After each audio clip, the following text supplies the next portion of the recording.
7h17, allez tiens, un dernier pour la route, le dernier correspondant de l'année 2011, c'est Jean-Marie Georges pour Vert et Saint-Alvère. Bonjour Jean-Marie. Bonjour Philippe, bonjour à tous. Un petit coucou de la météo d'Avers, ça donne quoi chez vous? Coucou, oui, je confirme, le ciel est couvert, une petite pluie fine, mais il fait tout de même 6 degrés. À la Saint-Roger, Philippe, ne sortez pas sans votre cache-nez. D'accord, on fera attention. Alors, une actualité en cette fin d'année sur votre secteur bien fourni, je dirais, puisque les artistes peintres et photographes sont à l'honneur. La remise des prix de l'exposition de peinture et de photographie organisée récemment par l'association Vert Patrimoine a vu récompenser pour les artistes peintres Annie Courdeau, Odette Mespli-Dufour et Jean-Pierre Agrafeil pour l'exposition de photographie. Le prix du jury a été collectivement attribué à Liette Grelier, Annick Linfort, Morissette Ambruja, Jacques Laporte, Alain Besson et Luc Maillot. En plus, vous êtes très prolifique sur ce secteur là-bas, en peintre, en artiste et puis en photographe quand même. Ça bouge souvent toute l'année. Hein. C'est une pépinière d'artistes, oui. Oui. Le cinéma aussi n'est pas en reste. Avec des acteurs amateurs à Vers, c'est une petite pépinière. Oui, avant de parler de nos artistes amateurs de cinéma, je signale une exposition en vue pour Jean-Pierre Agrafeil. L'artiste vernois exposera au restaurant Carpe Diem à Coulommiers-Chamiers. Il y exposera ses toiles les plus récentes et vous pourrez également visiter sa galerie complète sur www.agrafeil.fr. On arrive à l'association SMAC 24, traduisée, Philippe, par silence, moteur, action, coupé.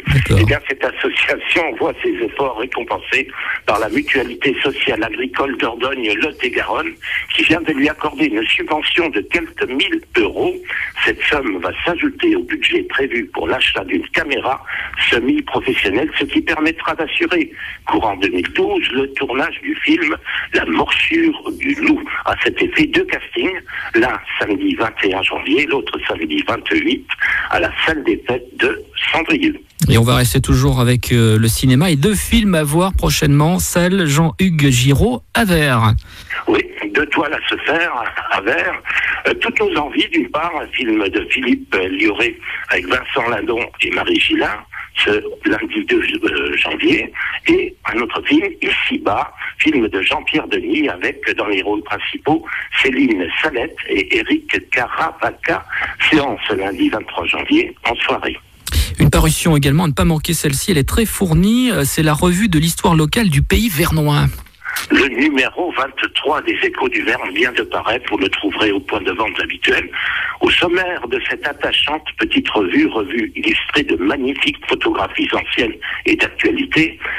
Donc, dans cette revue, vous retrouverez un gros plan sur la charmante commune de Clermont de Borgard, la visite des Vernes et Vers de France, pas de liaison, des Vernes et Vers de France, une attendrissante histoire, celle du tablier de grand-mère, et puis des photos rétro sur lesquelles on retrouve les gens d'ici, d'il y a quelques années.